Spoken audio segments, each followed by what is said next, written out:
At Kroger Pharmacy, care is what's most convenient for you. Care is being here when you need us. We're open evenings and weekends. Care is helping you save more. Most insurance plans and discount cards are accepted at your local Kroger Pharmacy. Care is saving you time by managing your prescriptions online. You can request refills, check order status, and more. Care is convenience that works for everyone. Kroger Health, a world of care is in store. Services and availability vary by location. Age and other restrictions may apply. For coverage, consult your health insurance company. Visit the pharmacy or our site for details.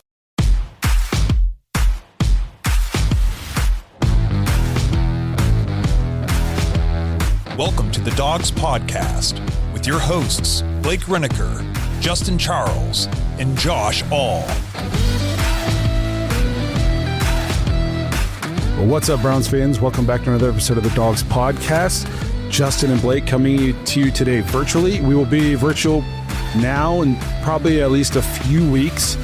Josh was supposed to be here with us today, and he decided he was going to have a baby instead. So congratulations to Josh. Baby is healthy. Mom's doing good. So everybody's really excited for Josh and his family welcoming a little one. Another future depressed Browns fan has entered the world. But Josh does all of our editing and producing. He's the brains behind the operation in terms of how we look and sound. So I don't 100% know when you're going to hear this episode. We're recording this on Wednesday. I have a feeling he's not going to get a chance to get it out until maybe Friday, depending on how things are going. So if stuff has happened between now and then, don't come yelling at us like you guys are stupid. Well, we just can't see the future, but we still wanted to get together and record and put some stuff out here for you guys. But congratulations to Josh. Everybody gives Josh a shout out, new papa here on the Dogs Podcast. We have a fun one to get to today. Some topics we want to get into, obviously hiring a new QB coach, AB with some comments on Myles. The Senior Bowl has started. A lot of talk about some of the episodes we put out previously about taking a quarterback that we want to clear up some, I think, misconceptions on the way some things are being taken. So we got a good one to get into today. But before we do that, remember, if you want to get your thoughts and intros on the show, head to thedogspodcast.com, tap leave voicemail on the drop-down menu. If you're watching on YouTube, please like and subscribe. Make sure you tap the notification bell so you don't miss any of the content that we're putting out. If you prefer just listening to the show, you can find us on Apple, Spotify, and Google. You can find us on any of the social media platforms. Just search at the Dogs Podcast. And last, if you're looking for more dogs content, head to jointhedogs.com, become an official Dog Pack member on our Patreon page, get access to the private Discord. You get to play fantasy football with us, meet Browns fans from all over the world. And we are in the process of brainstorming how to revamp the Patreon. We want to make it bigger and better, more attractive, and just all around more fun for anybody who's already in it and anybody who may be interested in joining. So if you're in there already, obviously you know how to reach us. Let us know your thoughts. But if you've been thinking about joining the Dog Pack and you just haven't pulled the trigger and there's something you wish we offered that would kind of help entice you or you think would be a cool idea, let us know. We're trying to make it better, and any thoughts and ideas are helpful. So we want to make it as best as we can for you guys. So help us out. I lost my train of thought, so we'll just get into the episode.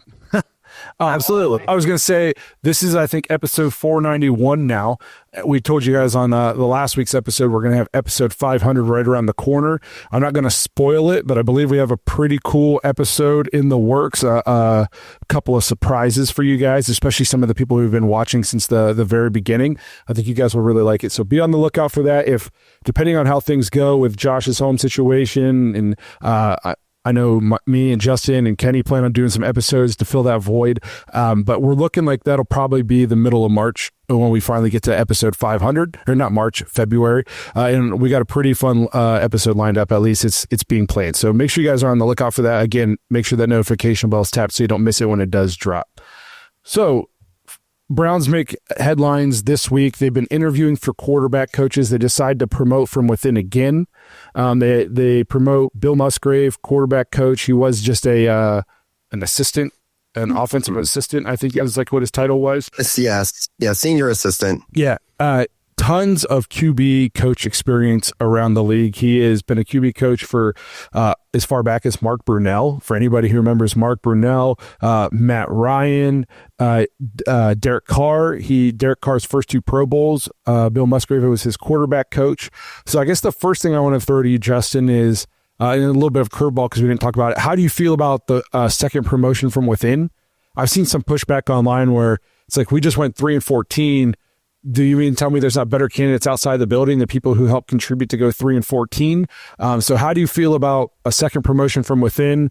And just, I guess in the same line of thinking then is, do you like the hire in terms of his experience and what he's going to help bring with the team? What do you think it says in terms of free agency plan and draft plan? Mm-hmm. So as far as like the second hiring from when, I've seen a lot of people talking about like, you know, this is Kevin having control of everything and stuff like that. I don't look at it like that, man. I look at it as like, that's a guy that Kevin trusts. For me, as far as like my opinion rolling into this year, Kevin Stefanski, this is his team.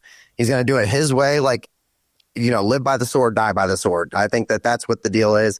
And he's getting his guys in place. You know what I mean? He's promoting. He wants his guys in place. But I don't really, as far as that goes, I don't care about the double, you know, hiring. It's all good to me. As far as like, you know, like the importance or do I like it? Who knows yet? You know what I mean? Because obviously he's not like a guy. He's not so innovative with offenses that he wasn't promoted up within us. You know what I mean? I think he's like a good manager. And I think it says a lot about what we're going to do moving forward. As far as like what you're talking about with free agency draft, I think we're going to draft a quarterback, a young quarterback. And I think that this guy is put in place to basically, he's going to be the one to develop this kid, you know, and obviously like Tommy and coach, they're going to have their say and they're going to be in those rooms. But like, I think it says a lot about the direction as far as what we're going to do the next couple of months. Oh, for sure. I think there's zero doubt that there's going to be at least one new quarterback on this roster. In my opinion, I think there's going to be 3 new quarterbacks. I was going to say, bet the over, bro. Yeah, bet the over on that. And I would be, at this point, I'm going to be shocked if we don't take quarterback at 2. It's just which one, and we're going to talk about that. But there's going to be, I think I could see us drafting more than one quarterback. I could see us adding more than one quarterback.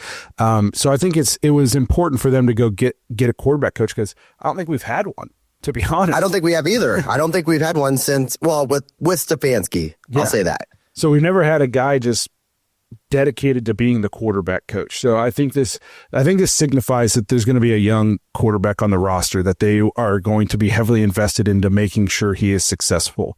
Whoever that is, we don't know yet. Time will tell. I think there's a lot of time. A lot of people are speculating on the draft and all that good stuff.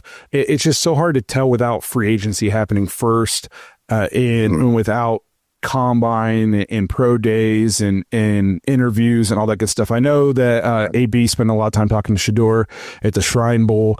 So did, I think, all 3 of the top 3 picks, the Titans, the Browns, and the Giants, spent a lot of time talking to him. So I've been trying to watch some videos on the top quarterbacks coming out. I've watched some Todd McShay stuff talking about Cam Ward, Shador. So I'm trying to get, I got some time to get fully knowledgeable on all these prospects. So, but I think there's no doubt that the Browns are going to go quarterback at some point in this draft. And at this point, I'd be shocked if it's not number 2.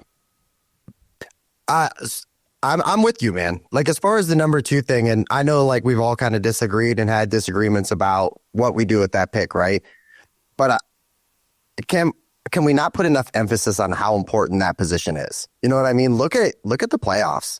You know, all the teams, for the most part, have great quarterback play.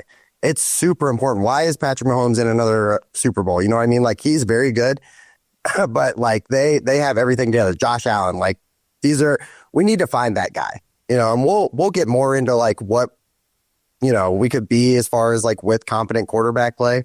But like, I don't think you can put enough emphasis on how important that position is. And so looking at what we saw last year, complete dysfunction in the quarterback room, we need an overhaul.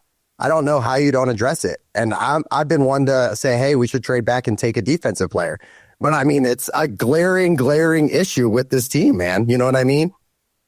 No, I completely agree. You said complete dysfunction at the quarterback position last year. You can make the argument outside of 2020, it's been complete dysfunction at the quarterback position ever since, because you had Stefanski's first year where Baker played at a high level, team made the playoffs. And then the next year, Baker gets injured, plays, doesn't play well. We move on from him. Deshaun's suspended. We're playing with a backup for 11 games. Then Deshaun comes in. He's playing his first games in, 2.5 years calendar time. Come in the next year, it's up and down. He's had some good games. He's had some bad games, injured. Then next thing you know, you're starting 4 other quarterbacks throughout the season. PJ Walker is winning you games. And then you come into this year and it's poor play, season-ending injury, and then just quarterback carousel the rest of the year. So it's been complete dysfunction at the quarterback position, honestly, for 3 years now, and I think it needs solidified. And I guess we can just kind of jump to this topic in terms of the quarterback. We put out an episode last week, and I talked about go get your guy. Like, you can't skip taking the quarterback because you're not guaranteed to be in a position to take another one next year.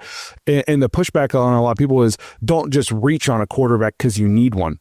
And I guess I should clarify in terms of, I'm not saying you think this guy is not going to be good. Well, I'm going to draft him anyways because I think because we need a quarterback. I'm saying there's no way that they're all going to be bad. So you have to put in your time and your research and your energy and every resource you have into figuring out which one is going to be the guy that is good for you. And then there's no such thing as a reach, in my opinion, if it means getting that guy. So if the Browns come out of this entire process, Senior Bowl, Shrine Bowl, free agency, combine, all this stuff, and they say, we think Jackson Dart is the best quarterback in the draft. We don't care if some people have him as the 4th. We don't care if he's a 3rd round grade for some people. We think if we draft this guy, he will be our quarterback for 10 years. Then you take him at 2. And some people are like, no, you can trade out of there and you can get him. No, you don't play around. If you think that is the guy that is going to, you don't play because the draft is unpredictable. You don't know what's going to happen. You don't know if somebody's going to take a flyer on him. And the next thing, then you're kicking yourself when you're fired next year because you didn't get the guy you wanted. It's just, like you have to, I'm saying you have to identify the guy. One of them is going to be a guy. Okay. And you have to go find him and then you take him. And you don't take any chances. And I'm saying you don't worry about if people are saying he's a reach. You could have got him at pick 50 or no. You don't take the chance because nothing else matters until you get that position right. No, I'm with you, man. And how many times have we been burned by trading back? How many times, man? And for guys that aren't even on our team, or maybe they are, but not as important as a quarterback. I mean, I'm with you, man. I'm with you. And the argument of like trading back and taking a guy later, look at like the last few years of drafts. Teams that need a quarterback, they're not sitting back and waiting or trading back and letting things fall in place. They're aggressive. They trade 1st round picks and multiple draft picks to go get their guy. Is it always the guy? Not always, but like you said, you can't just assume that a team's going to sit back and just let a guy fall to you, especially if they know you need that guy. My favorite argument has been trade back with a quarterback needy team and get a bunch of picks. We're the quarterback needy team. Fair, bro. That's okay. Fair. And if your argument is don't waste a top pick because none of these quarterbacks are worth a top pick, but you think a quarterback needy team is going to give you all these picks because they need a quarterback that you are saying isn't good enough and that we should trade out for. Well, if you think that, their GM probably thinks that. So you're not going to be able to break the bank and get tons of, because apparently everybody knows none of them are worth it. So like the funniest argument to me is you could just go fleece somebody who's a quarterback needy team and get a bunch of picks and then you can get one later. Well, first of all, we're that team that needs one. Yep. And second of all, if the whole world knows that they're not worth the number 2 pick, what makes you think we'll be able to fleece anybody to move up to 2 to get a guy that you don't think is good enough to be taken there? To go with what you're saying too, I've heard the argument like, hey, let's wait till next year on quarterback because they're not thrilled with the class. You know what I mean? And that's fair. If you don't think it's a great quarterback class, that's completely fine. But you can't just assume that the next year is going to be great or that you're going to even be in a position to take a guy. You know what I mean? Like, if we're going to do all these things that Browns fans are saying, like we're going to bring in Kirk Cousins and we're going to, be aggressive in free agency and stuff, we're winning more than 3 games. we're going to win more than 3 games. And if we win 3 games again, then we're completely starting over. You know what I mean? But like, to me, like you have to hit it. You've got to start addressing it. And I know we've been trying to address it our whole lives, but you look at the league, that's the narrative. The teams that have quarterbacks, they're okay. I mean, look at Washington. Washington wasn't a great team last year. They get a quarterback, a rookie sensation, they win 12 games. I mean, there's a lot more that went into that, but quarterback is super important. This episode is brought to you by Baden Sports. Browns fans, Baden Sports is your one-stop shop for all your athletic gear. Baden started out perfecting and manufacturing the best balls in the business. Yeah, if that sounded dirty, that's more about your mind than my words. But hey, it's true.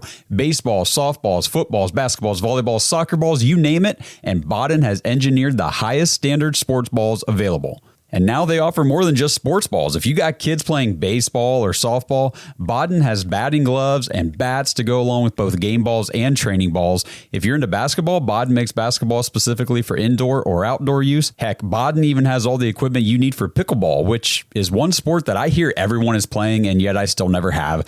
And I need to fix that soon. But don't miss the backyard game section of Baden's website where you can order everything you need for this upcoming outdoor season. Pool balls, backyard volleyball nets, croquet, bocce, horseshoes, cornhole, and more. Right now, you can get 10% off your entire order at Baden Sports, BADEN Sports.com/dogs, DAWGS, and use promo code DOGS when you check out. That's 10% off all the top quality sporting gear you need this season. BadenSports.com/dogs. The thing about it's a bad quarterback class, you don't know. It's all speculation. I don't know. You know what I mean? Everybody swore that you could not miss if you drafted Trevor Lawrence. Is Trevor Caleb Williams? Yeah, you know what I mean? Like, does everybody out here think that Trevor Lawrence is the next Andrew Luck? Because that's the way he was talked about. And like, if you drafted Trevor Lawrence, you were getting the guy. And then the opposite end of that spectrum, everybody clowned the Broncos for taking Bo Nix. Turns out it looks like he's going to be pretty good.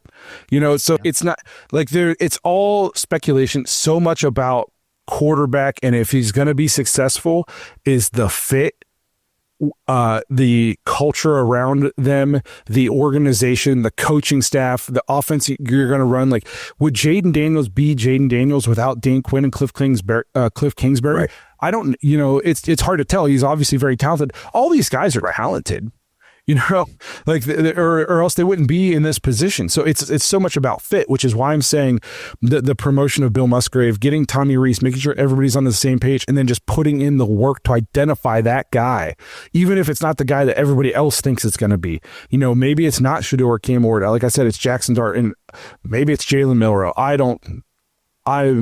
do not think it's Jalen Milroe, but I'm just throwing names out there. But I'm just, for the point of find your guy, identify the guy that you think is the guy who can turn the franchise around in terms of play at the quarterback position, and then get him. You don't take any chances. And here's the thing is, I would rather take that risk at 2. And then if it doesn't work out, guess what? We'll be bad. And then we'll get to pick another one again next year. Nothing says you can't pick one 2 years in a row. The Cardinals just did it with Josh Rosen, and then they turned around and picked Kyler Murray number 1 overall. So I'm going to take that chance at number 2 on the quarterback that I've identified and I've put all the work in that is going to be good for us. And then if it doesn't work out, chances are we're right back here again next year, and it's no harm, no foul. Yeah, it sucks to lose a year, but I'm taking that chance. The juice, to me, that risk is worth the reward. Mm-hmm. That's fair. I'm with you on that. Another thing I wanted to clarify is that a lot of people are saying, trade back, sign a bridge, We also want to sign a bridge on this show. I don't think anybody on the show is saying we should draft one of these guys at 2 and then them be the plug and play starter week 1. Throw them to the wolves. Yeah. I disagree. we've been saying on the show, at least myself, is I would draft 2 quarterbacks. I would take one at 2. I'd take another one in the 4th or so, if any of them last that long, depending on, how this draft goes. And then I'm also adding a bridge, and I'm telling my rookie who I took at 2, you're going to sit a year or 2, depending on who this bridge is. And then we're going to get you ready. You're going to be in this system. We're going to have a winning culture built around you and all that good stuff. While you're on your rookie contract, we'll be able to keep building up the roster. That way, when you do step into play, you're not just stepping into a dumpster fire. Like, if I said this before, if Patrick Mahomes can sit a year, whoever we take this year can sit a year.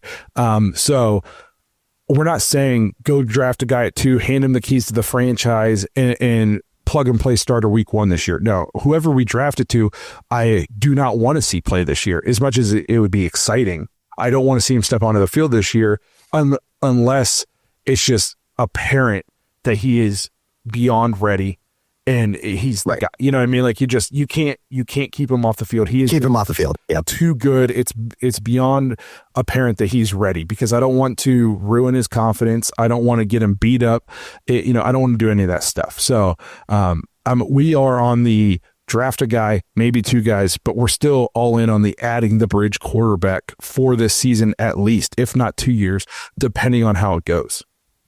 And I'm of the opinion, which we'll get into, that if we do add a good bridge quarterback, the Browns won't be in position to draft a top-ranked quarterback next year. And I've had some pushback on that, which we'll get to, but we'll move on. Before we get to that, we don't want to get too far out of our list. So the other big news, it just happened today, was Andrew Berry came out and basically said Myles is untradeable. There's been some speculation in the offseason that he could be trade bait for people, because if the Browns are entering a rebuild, I get the sense that this team and this front office and this ownership isn't looking at this as a rebuild. I think they're looking at this as a retool. I think they know that they swung and missed at the trade for Deshaun. And they're saying, okay, it didn't work, but that doesn't mean we need to blow this up. A lot of our core guys are still here. Myles, Denzel, 4 of the 5 starting offensive linemen are coming back. Like, there's, I think they're going, we still got our core. We just got to get this quarterback position righted. Jerry Jeudy looked like he could be a number 1 for us. So I don't think they're looking at this as a rebuild. But basically, he came out and said, 2 first rounds wouldn't do it. He's untradeable. You're not going to get Myles Garrett. In fact, I would sign him to an extension. Do you think that's just front office talk to drive up the price? Do you think it's do you think he's really untradeable? And then on top of that, if somebody called you and made you a bigger offer, are you entertaining it, or is Myles just completely off limits? So we kind of joked around about this. Like, when I saw the quote and everything, I took it as, oh, that's the price tag. If you're saying, hey, this guy is not sellable for less than 2 firsts, it's going to take more than 2 firsts. Like, that's the way I took it. And when you start talking about 3 first-round picks, I'm obviously interested. You know what I mean? We need to fill some holes. You know what I mean? I'm not saying this is a complete dumpster fire. There was times last year it looked like that. But, 3 first-rounders would plug a lot of holes for us. I don't know if I do it, man. But, I definitely think that you have to listen to the offers. And then it just depends. Like, if Philly calls and they say, hey, we'll give you 3 first-rounders, are you entertaining? Do you want, the 31st pick or the 32nd pick and then potentially high 20s, for a couple of years? Is that worth it to you? I think it just depends on the situation. Like, if the Raiders called, like, the idea of him and Max Crosby together, I'm like, oh, man, that's rough. But you probably get some good return on some draft picks. No, but then you also have to execute them. You know what I mean? Yeah, it's one of those things where I've said that I would at least listen, because if somebody blew your socks off with a trade offer, but I can see the other side of it also, in terms of, this is a guy who has been here his entire career. He said that he wants to be here his entire career. He bought minority ownership in the Cavs. He's invested into the Cleveland community. So you keep that guy on your team. You know what I mean? Like, in terms of, because just as important as talent is like culture and morale. And I just feel like in leadership, and I think it sends the wrong message and I don't really care about the fans. You know, I'm not talking about like us. I'm talking about to the locker room. It sends the wrong message if you trade that guy. So I can see the analytical side of it in my brain. It says, if somebody calls me, especially if they're going to be drafting at the top of the draft, you know, if they're right. perennial top 10 pickers and they're saying, we're going to give you 3 first-round draft choices and, you know, maybe something else, I'm like, man, it's hard to say no to that. But as much of a crapshoot that the draft can be, you're in more than likely with none of those picks will you pick anybody as good as Myles Garrett, you know. And what I'll say to that too is he's a guy that can bring talent back in. You know what I mean? Are you going to be able to get a top ranked, you know, like let's say, and I'm just throwing a name out there. Let's say Khalil Mack. You know what I mean? I don't know if Khalil Mack wants to play with Myles Garrett, but it's a lot easier to bring him to Cleveland and pair him up with a guy like that. You know, so, and the thing with me is they did that meeting, I think, right, with Myles, where, you know, he wanted to sit down and talk.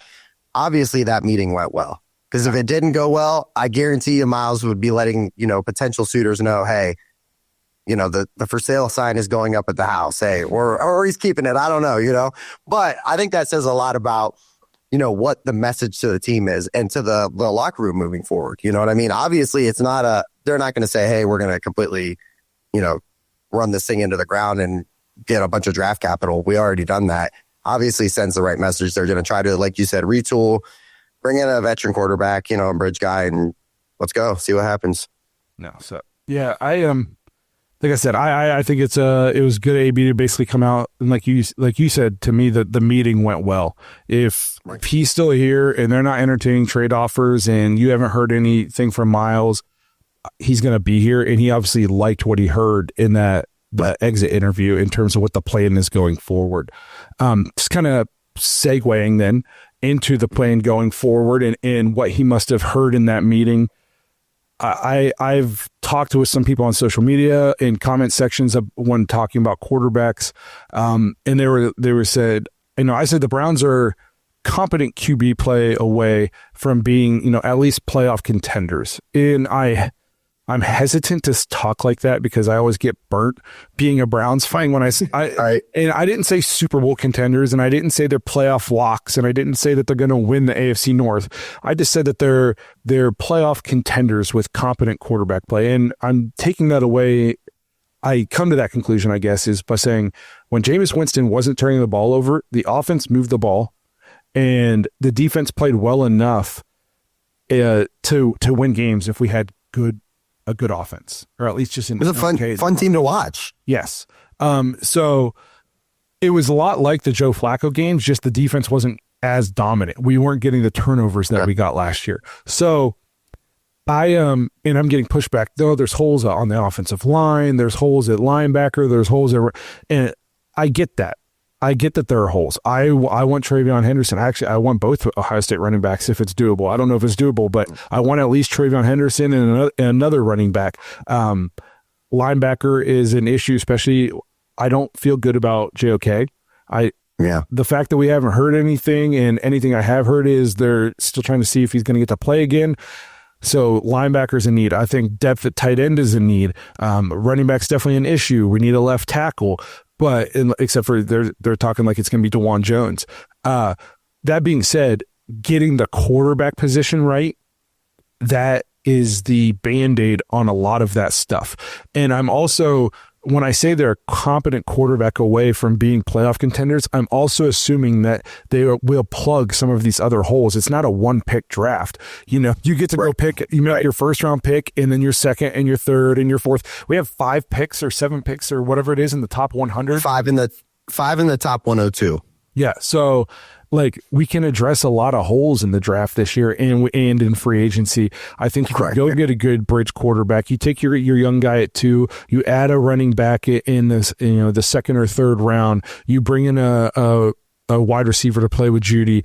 Like we said, it's a retool. It's not a rebuild. I don't think this team will be in position to be drafting top 5 again next year. At least that, as we sit today, I can obviously be very wrong because the Browns would do that to you, you know, but watching, so I had some people saying, like, I think Darrell Reuter's been super negative on the Browns on social media, like all off season. Like, if you watch this game, you know the Browns aren't even close, blah, blah, blah, blah, blah. So I wanted to ask you, after watching the playoffs and the championship round, do you think the Browns are far away from being not necessarily Super Bowl contenders, but just being like a team that's in the talk again, in the mix, making a playoff push, that kind of thing?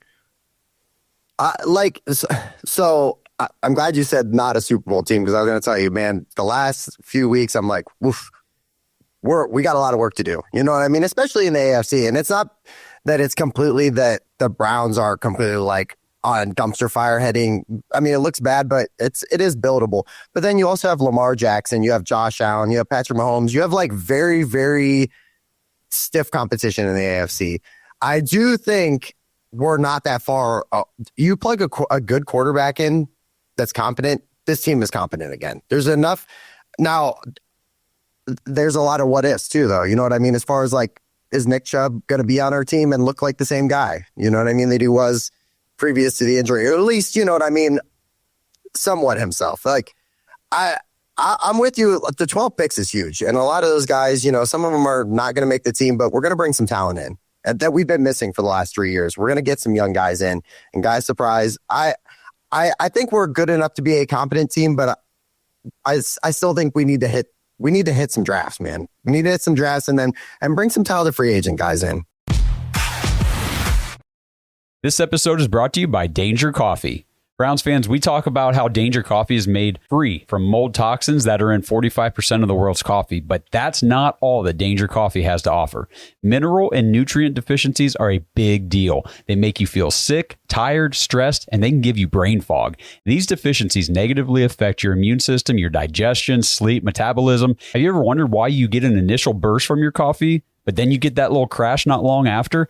Danger Coffee's patent-pending process remineralizes your body with more than 50 trace minerals and electrolytes, leaving you more energized, engaged, powerful. These micronutrients enter the cells to boost performance. They bind to toxins to provide detoxification support. I know that sounds like a lot, but the bottom line, guys, is minerals matter, and most of us really don't get enough of them on a daily basis. Danger Coffee delivers micronutrients, plus it gives you access to the minerals you already have. Head to dangercoffee.com, use our code DAWGS, DAWGS, for 10% off your order, and that code can be used over and over, so you get 10% off every order you make using code DAWGS. It's time to start every day off with a cup of coffee that gets you going and actually keeps you going. dangercoffee.com, code DAWGS.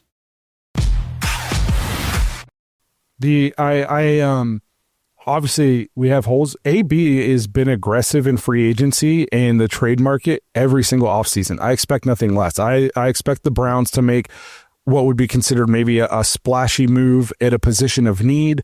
Like, he's not the kind of guy to just sit on his hands. And I don't think Jimmy Haslam's going to handcuff him in terms of the way we do the salary cap either, because like, not a chance. He wants to right the ship also, you know what I mean? So right. I think the Browns will be aggressive in free agency and in the trade market. I think that we have 5 picks in the top 100 to add a lot of young talent to this team.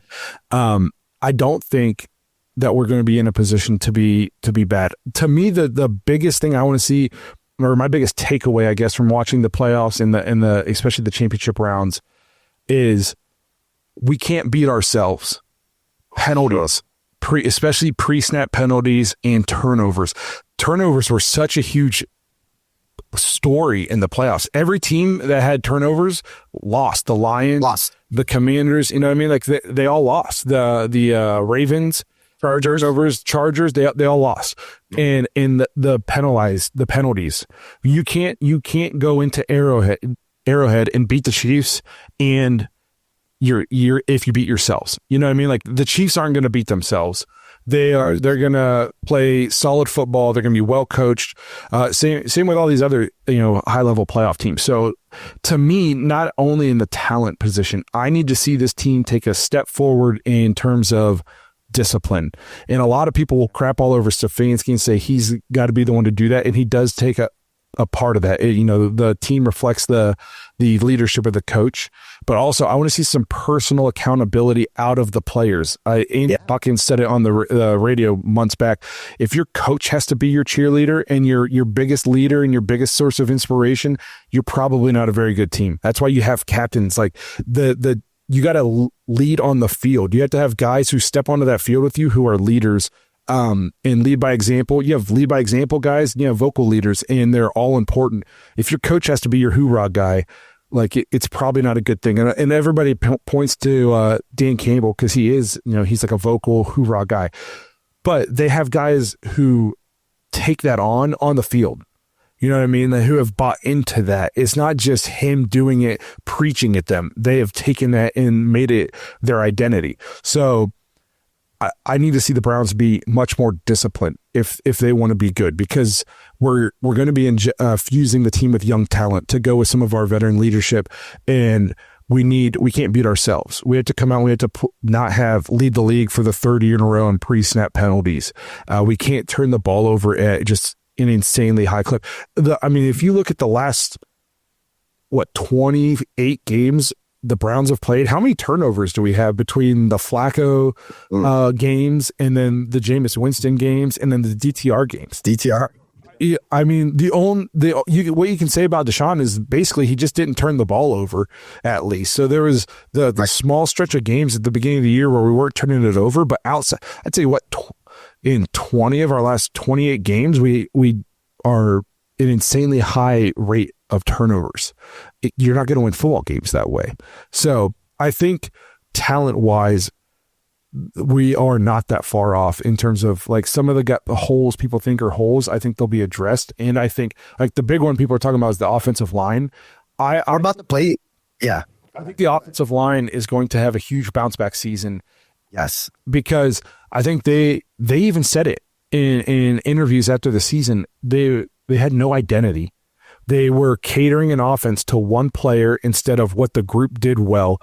I don't think that this offensive line, when healthy, has just fallen off a cliff that much. Yes, they've aged and maybe they aren't as dominant as before, but I think getting back to what their strength is, I think they have a bounce back year. I honestly feel like as long as they stay healthy. 2 years ago, we struggled to run the ball, but we were so injured. This year, we were healthy, and they just didn't look good. I think if we're healthy, these guys have a bounce-back season.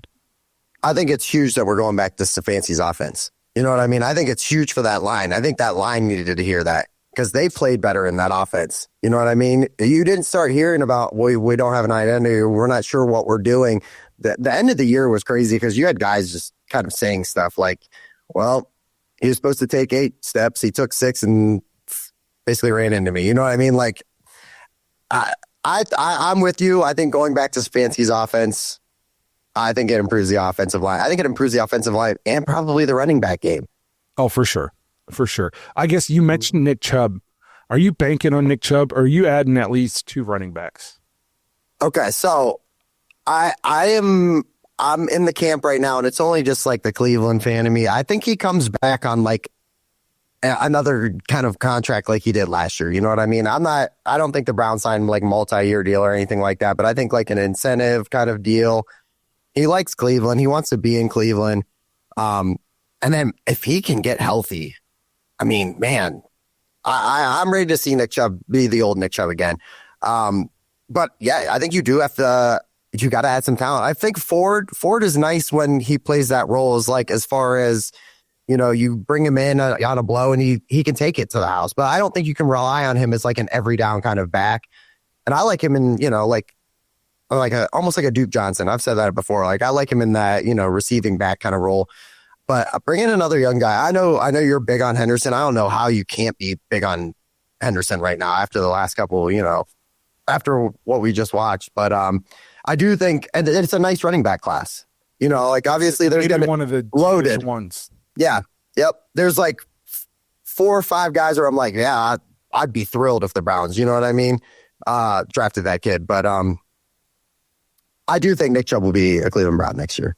I think if he is on the team, it's going to be of like a 1 year. It's going to be a very low. He's going to be making, I don't want to say though, like insult him with the veteran minimum, but it's going to be a very low deal, I think. Andrew Berry, in my opinion, was very non-committal to him when they talked about him at the end of the season press conference. So I think it could go either way. Obviously, I want Nick Chubb to be on the Browns, but I also understand, like, it's not a charity, you know, and we're trying to win football games, and you just did right by him by, you know, restructuring and offering him an incentive-based deal a year after when people thought he was never going to play again. Then he gets re-injured, and it's like, okay, we don't want to toss you to the curb, but like he's going to have to give a lot more than he gets, I think, to be on this team. And the reason I think he will is he didn't look like the Nick Chubb of old in the games he did play, and then he gets injured again. I don't think the market for Nick Chubb will be crazy high. That's fair. That's fair, man. Yeah. No, I agree. I don't think he's going to get like, obviously not like a Saquon or a Derrick Henry kind of deal. You know what I mean? Like, I don't even think he's getting DeAndre Swift kind of money. You know, I think he's got there's a lot of injuries piled up now over the last 2 years, and it'll scare some teams off. It will, just straight up. If it could be one of those things, though, where if he is able to be he's a steal, bro. Of Nick Chubb, it'll be steal. absolute steal. You know what I mean? For any team, whoever gets him. Yes. You know, so, if it's not the Browns. I'm excited. I'm very excited to see what they come up with in terms of the offense, because they said the goal isn't to go back to just Kevin Stefanski's offense. It's to go back, use that as a foundation, but we're going to build on in with Tommy Rees stuff.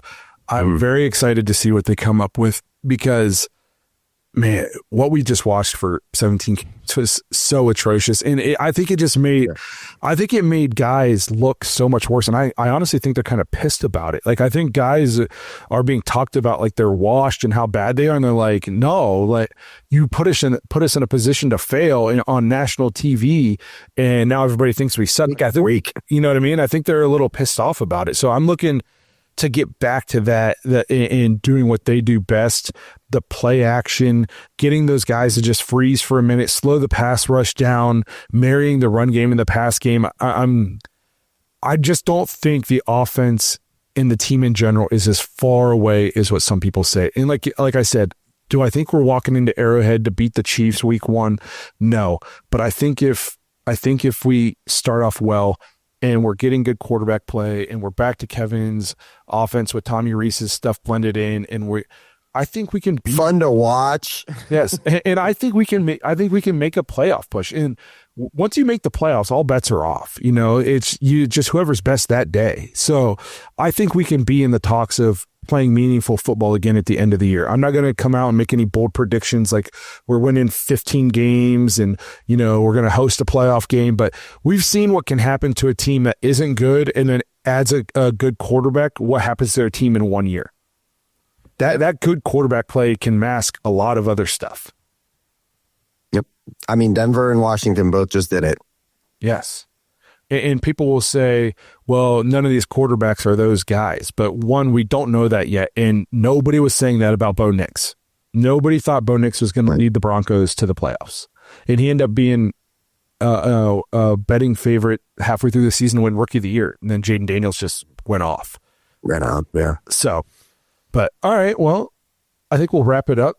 We don't want to ramble. I don't want to leave Josh too much to edit because he's got diapers to change and bottles to feed and all that good stuff now. But we appreciate you guys being here, hanging out with us, just Justin and myself. This might be the first time Justin and I have ever done an episode by ourselves. I mean, it's been a while, bro. It's been a while just getting me on the show anymore. 490 It took 490 episodes for me and you to do one, just the two of us. We just do this. This is just normal. This is just two bros just shooting the shit right now. They weren't normal. This is the only one was an Xbox controller and my Xbox headset. Correct, and a headset. Yeah. Maybe that could be a Patreon idea. If you join the Discord, you get our gamer tags, and you can you can play Call of Duty with me. I got a 0.36 kill death ratio. Let's go, brother. Yeah, you can carry me to some wins. That's right. We're just old dads. I'm not trying to be sweaty. I just want to play with my friends and talk football. Just old, yeah. And maybe shoot people. It's just maybe get a kill. Yes. Or a dub. Sorry, Josh. If 22-year-old heard me say that, he'd be so disappointed in me. Oh, he'd be like, come on, man. You know we're getting 2 tonight. Yeah. Get 2 dubs tonight. 2 in our first 2 maps, maybe. That's right. But all right, we're rambling now, which is what I said we didn't want to do. Sorry, Josh. Again, we appreciate you guys being here for 491 episodes and counting. Let us know what you guys think the Browns should do in the draft, and as we enter free agency, let us know what you think some of the holes are in this team and how the Browns should address it. Congratulations again to Josh and family on the new baby. Make sure you guys tell Josh congratulations in the comments. I'm sure he'll appreciate it. And we will see you guys sometime in the next week or so. We'll see how things are going at Josh's house, how we're getting these episodes out. But if there's a little bit of a hiatus, don't worry, we're still here, we're still recording. It's just a matter of when we can get them out to you. But again, we appreciate you guys being here, and we'll see you guys sometime next week. Thanks for listening to another episode of the Dogs Podcast. Make sure you subscribe on YouTube and follow us on Twitter at The Dogs Podcast. Get your thoughts on the show at thedogspodcast.com.